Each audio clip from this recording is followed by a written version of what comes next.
Boa noite, querido. Que a graça e a paz de Cristo esteja com todos, com você, na sua casa, no seu lar. Nosso texto encontra-se no livro de Atos dos Apóstolos, capítulo 8, versos de 1 a 8. Atos, capítulo 8, de 1 a 8.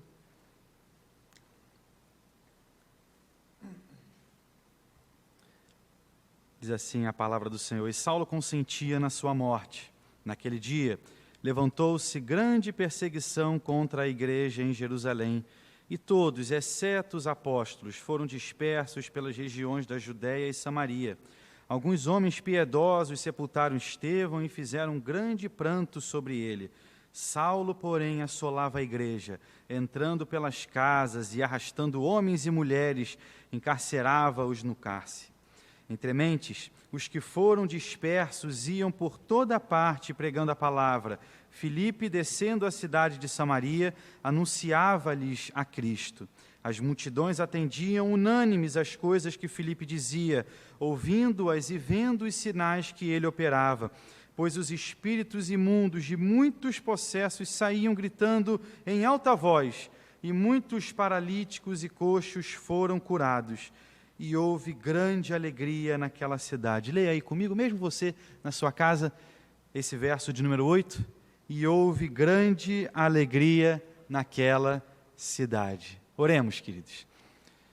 Bondoso Deus, rogamos agora o teu olhar de misericórdia sobre nós. Vamos agora entender um pouco mais daquilo que o Senhor tem para cada um de nós, inclusive a mim, e que o Senhor fale, Deus, aos nossos corações, por intermédio do seu Santo Espírito, para a glória do teu nome, em nome de Jesus. Amém. Meus irmãos, falar na hora certa é uma virtude, nós sabemos disso, que deve ser sim cultivada. Provérbios 25, 11 nos fala que como maçãs de ouro em salvas de prata, assim é a palavra dita a seu tempo. Uma palavra dita em momento oportuno, ela pode sim se tornar uma palavra abençoadora. Com as palavras nós podemos consolar, estimular, orientar, ensinar, alertar, ajudar, repreender. A Bíblia nos fala acerca dessa questão também, por exemplo, lá em Tiago, capítulo 3, nos mostra os perigos da língua. Versos 8 e 9 nos dizem assim: A língua, porém, nenhum dos homens é capaz de domar. É mal incontido, carregado de veneno mortífero. Com ela bendizemos ao Senhor e Pai, também com ela amaldiçoamos os homens feitos à semelhança de Deus. Porém, irmãos, em se tratando do Evangelho, não é bem assim. 2 Timóteo 4, verso 2 diz assim: prega a palavra, insta, quer oportuno, quer não, corrige, repreende, exorta, com toda longanimidade e doutrina. Naturalmente, devemos pensar, claro, na maneira correta de fazê-lo, mas não há momento mais oportuno do que o agora. Essa é a hora de anunciar, de proclamar, e é sobre isso, então, que nós meditaremos hoje aqui. Observe comigo a real situação dos cristãos no contexto dessa passagem que lemos há pouco em Atos capítulo 8. Lá em Mateus 28, 19 e 20, Jesus orienta os seus discípulos a irem pelo mundo e fazerem outros discípulos por todas as nações. Eles então vão, proclamam ali fielmente o Evangelho de Cristo em Jerusalém, de forma que o número de crentes agora atinge os milhares. Acontece que a igreja ela não podia se restringir apenas ali a Jerusalém, uma vez que Jesus os instruiu a serem testemunhas em Jerusalém, Judéia, Samaria e até os confins da terra, como o verso de número 1 que lemos há pouco nos diz. Com a grande perseguição, então, que a igreja sofre, os crentes são levados também para as regiões mais longínquas, como Fenícia, Chipre, Antioquia. E hoje nós sabemos que não foi por acaso, e tudo foi, sim, a maravilhosa providência de Deus para a expansão do seu Evangelho. Esses cristãos, eles testemunharam a inúmeras pessoas, mostrando com isso que a igreja ela continuava a crescer, apesar da grande perseguição que ela sofria. Verso 1, querido, de Atos capítulo 8, acompanhe comigo na sua Bíblia, por gentileza. E Saulo consentia na sua morte. Naquele dia, levantou-se grande perseguição contra a igreja em Jerusalém. E todos, exceto os apóstolos, foram dispersos pelas regiões da Judéia e Samaria. O capítulo 8, então, ele se inicia com a afirmação: e Saulo consentia na sua morte. Era a morte, então, ali do primeiro mártir cristão, Estevão. Seu martírio nos apresenta, então, agora o jovem Saulo, um estudioso da lei, vindo de Tarso, que não só testemunha ali aquela morte de Estevão, mas consente com essa morte. Alguns comentaristas também chegam a afirmar que não é por acaso que Lucas faz menção à pessoa de Saulo aqui, que viria, como sabemos, a tornar-se um grande missionário, propagando o evangelho por toda parte. A morte de Estevão marca um momento decisivo para a igreja ali em Jerusalém. De repente, um de seus líderes é caluniado pelos judeus de fala grega e agora levado preso. É posto perante o Supremo Tribunal de Israel, a fim de ser agora julgado, e é morto, sem receber até mesmo um veredito. O povo de Jerusalém, por algum tempo, foi favorável aos cristãos, mas agora se torna hostil, a ponto até mesmo de persegui-los. Saulo, que após o encontro real com Jesus, lá em Atos capítulo 13, passa a se chamar Paulo, ele ia de casa em casa procurando crentes para prender. A igreja ela entra agora em um período chamado de dispersão, muito também por conta da perseguição, então, que ela sofria. Há um comentarista chamado George Van Alstyne, ele afirma assim: a igreja no Novo Testamento considerava a dispersão dos judeus como meio divino preparado com o fim de providenciar a cabeça de ponte para a expansão do evangelho em território estrangeiro. Esse termo, cabeça de ponte, é um termo militar que se refere a uma posição provisória ocupada por uma força militar em um território inimigo, por exemplo, do outro lado de um rio ou de um mar que foi ali na frente, aguardando agora um posterior avanço dos demais. Jesus disse, em Atos 1:8, mas recebereis poder ao descer sobre vós o Espírito Santo e sereis minhas testemunhas, tanto em Jerusalém, como em toda a Judéia e Samaria, até os confins da terra. Os cristãos precisaram ser perseguidos e agora espalhados, para que a igreja, então, começasse a cumprir essa determinação do Senhor Jesus. Tertuliano, teólogo norte-africano do segundo século, escreveu que o sangue dos mártires é a semente da igreja. Quanto mais os cristãos morriam, mais a igreja crescia. Com isso, meus irmãos, podemos extrair 4 valiosas lições desse texto, que nos orientam a responder a pergunta: quando é a hora de pregar o Evangelho? E a primeira orientação é essa, que toda hora é hora de pregar o Evangelho. Não existe um momento especial, único. Se ficarmos aguardando aquele momento, pode ser que deixemos de anunciar as boas novas de salvação. Ao olharmos para esse cenário que a igreja vivia, tudo nos leva a crer que esse não era o momento. O diácono Estevão é morto, apedrejado ali injustamente, Saulo invadia as casas, levando homens e mulheres à força para o cárcere. Os discípulos, não exatamente os apóstolos, fugiram então ali para o interior da Judéia, Samaria. Que cenário terrível de perseguição viveram aqueles crentes, mas a igreja continuava a crescer. Verso de número 4, me acompanhe, por favor.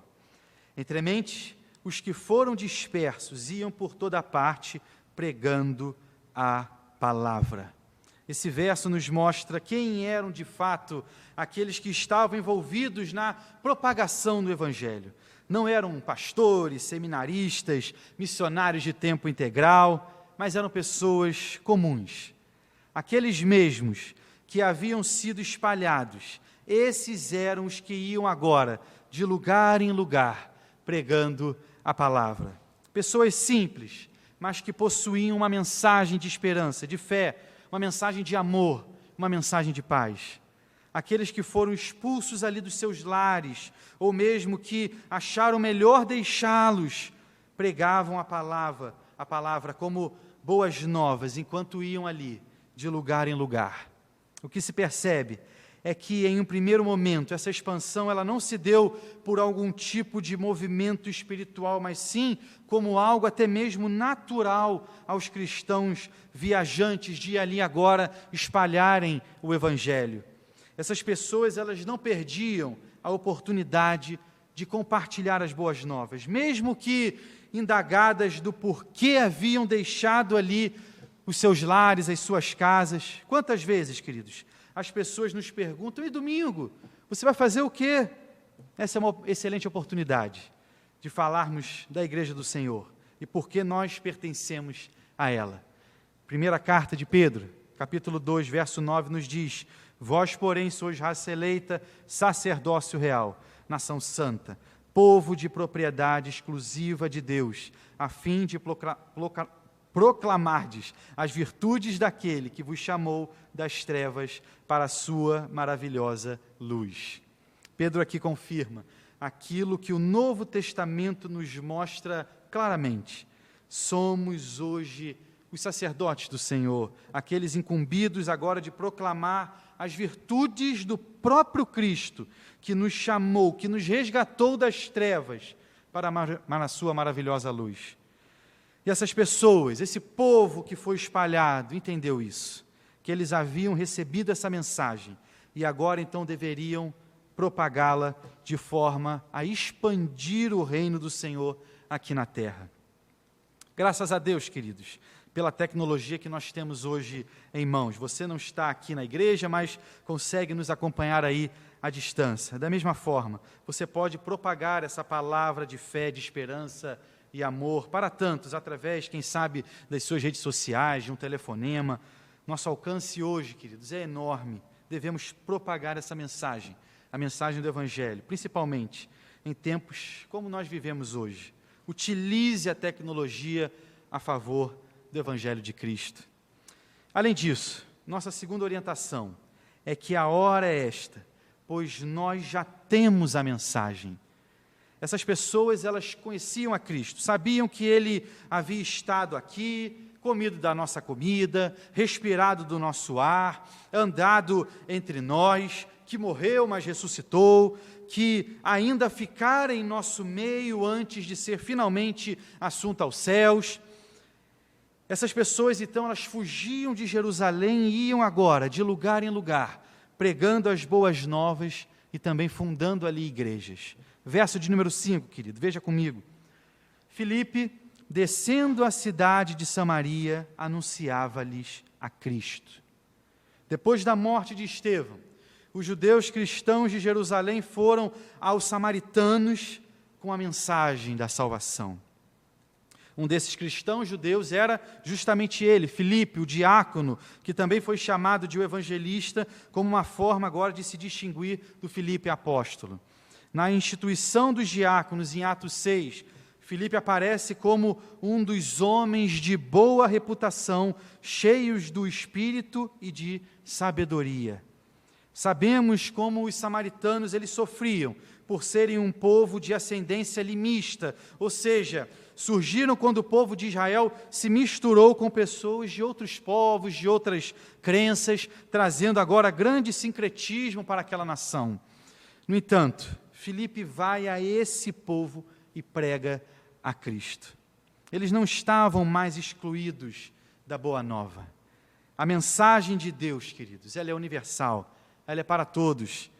Como estavam muito próximos dos judeus, foram então ali os primeiros a ouvir do Evangelho de Cristo. Agora que os judeus haviam expulsado aqueles cristãos de Jerusalém, Filipe tinha a mensagem e não se furtou de anunciá-la aos que dela precisavam, pessoas excluídas, vistas pelos judeus como inferiores, como menores.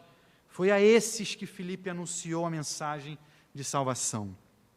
E esse deve ser também, queridos, o nosso proceder. Não pensar que o Evangelho veio somente para alguns, nada disso. A mensagem é para todos, pobre, rico, empregado, empregador, pais, filhos, brasileiros, estrangeiros, todos precisam escutar que Cristo é o Senhor e Salvador, que veio ao mundo, que se deu em favor dos seus, da sua igreja, e que ressuscitou, vencendo a morte.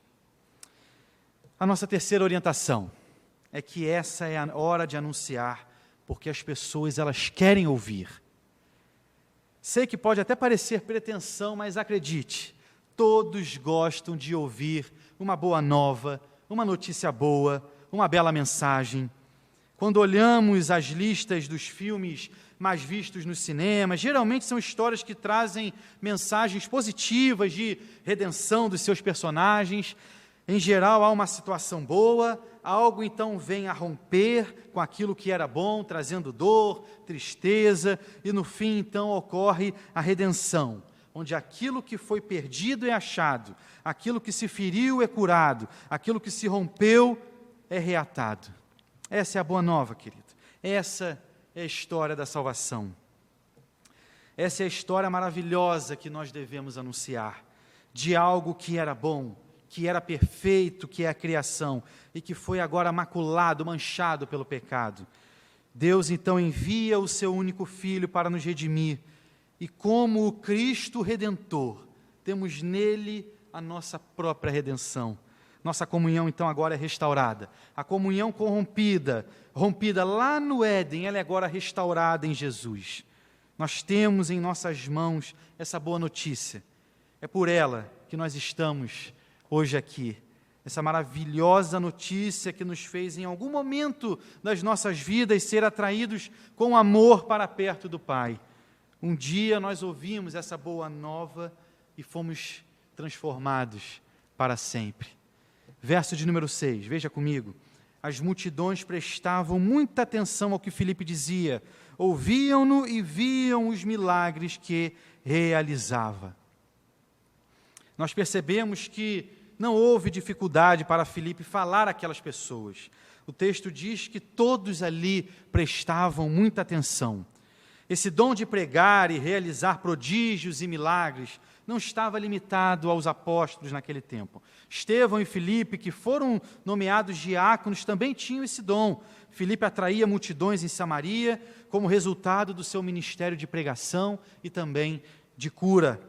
O texto no grego, ele nos passa a ideia de que ele continuava a realizar milagres à medida que as multidões continuavam a ouvi-lo e a observá-lo.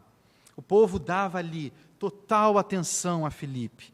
Através da pregação do Evangelho e da evidência dos milagres de Deus, abraçaram a fé em Jesus Cristo. Da mesma forma, somos nós hoje.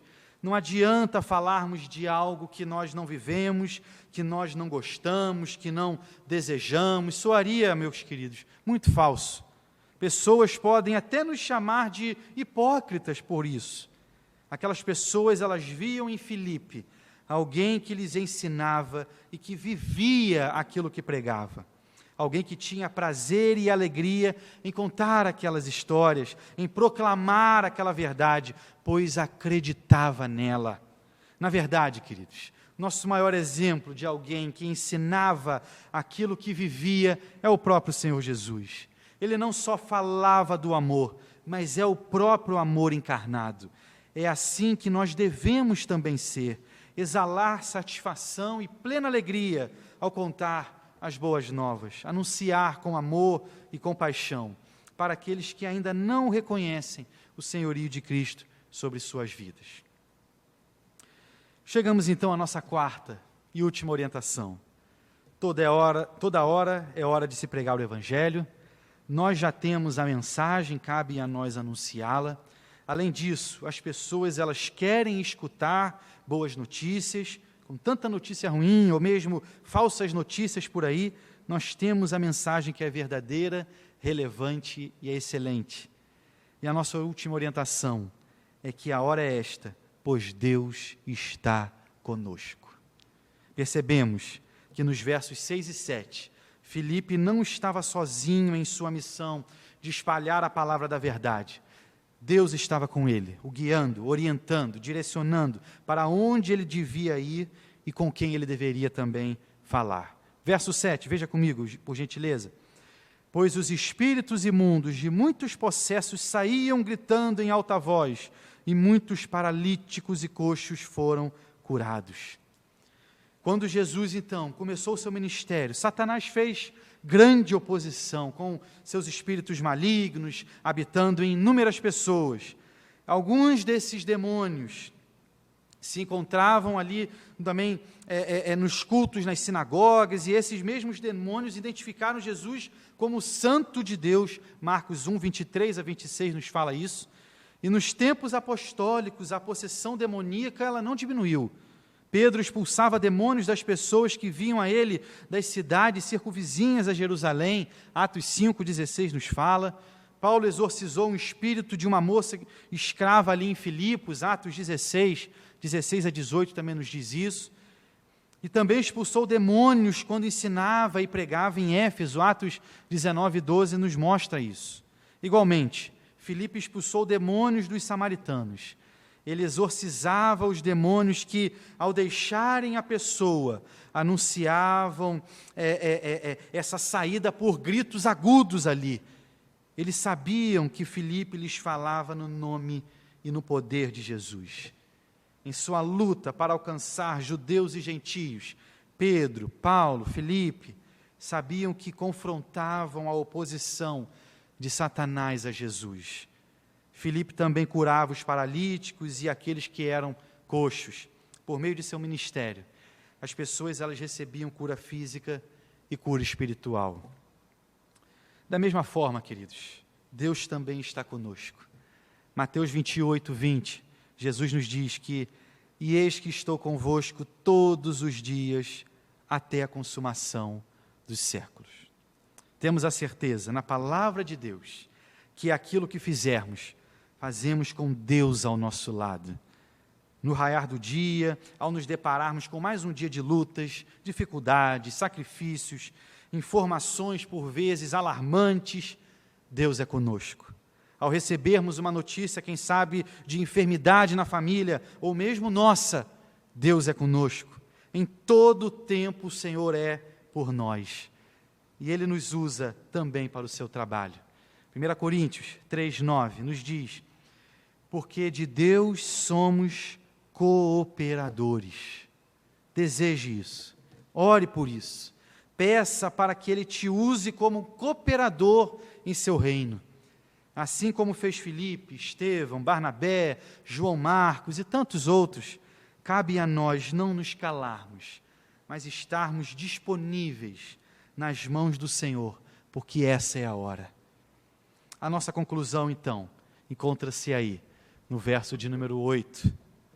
"E houve grande alegria naquela cidade." É isso que o Evangelho traz, queridos. Traz alegria. Não qualquer alegria, mas a verdadeira alegria. Os primeiros cristãos, eles tinham uma mensagem: Jesus é o Salvador esperado, o Messias prometido. Filipe, então, pregava essa mensagem a todos. A alegria daquela cidade era uma expressão, então, agora, da aceitação dessa mensagem. E não foi qualquer alegria, efêmera, passageira, ou mesmo uma alegria falsa, nada disso.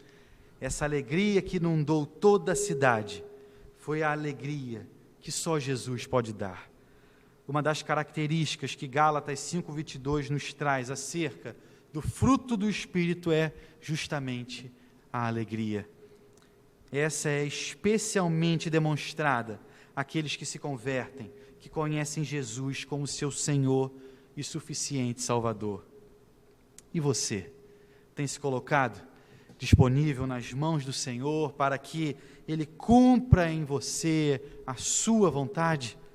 Você tem anunciado essas boas novas que trazem alegria e esperança ao perdido, independente do lugar, do momento. Aproveite esse tempo de recolhimento em que vivemos e peça a Deus sabedoria em como anunciar a sua palavra para aqueles que não conhecem. Temos tantos meios ao nosso dispor para isso.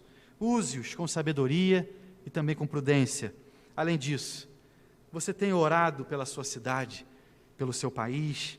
Sei que é difícil nós olharmos para o cenário como o que temos hoje em nosso país e termos, quem sabe, esperanças por dias melhores, mas se você crê que o nosso Deus é o Deus imutável, se você crê que Ele te ama assim como Ele mesmo diz, enviando seu Filho para morrer em nosso lugar, você deve nutrir esperança em seu coração, anunciando a mensagem do Evangelho que traz alegria àquele que crê.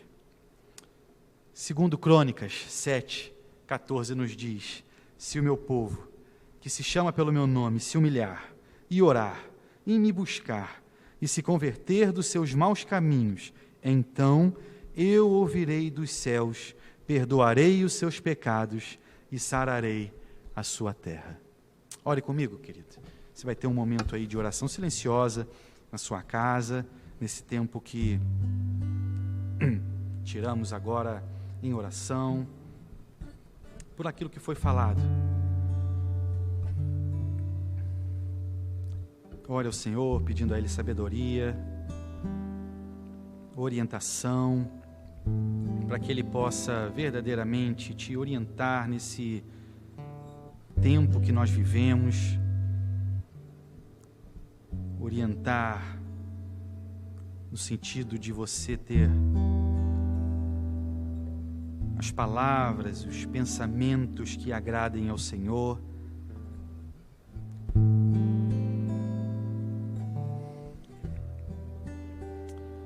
Soberano Deus, nos humilhamos na Tua presença, Senhor. Reconhecemos quão pequenos nós somos, frágeis, e que o nosso viver diário, Deus, é totalmente sustentado pelo Senhor.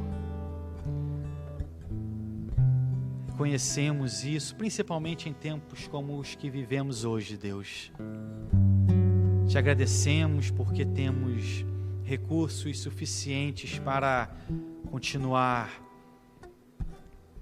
de uma maneira, mesmo que à distância, participando desse tempo, desse momento de culto, mas que durante a nossa semana, durante o nosso tempo, que principalmente ficarmos reclusos em casa, ó Deus, nos oriente a que nos acheguemos mais a Ti, valorizemos o nosso culto doméstico, que as nossas casas, os nossos lares, ó Deus, sejam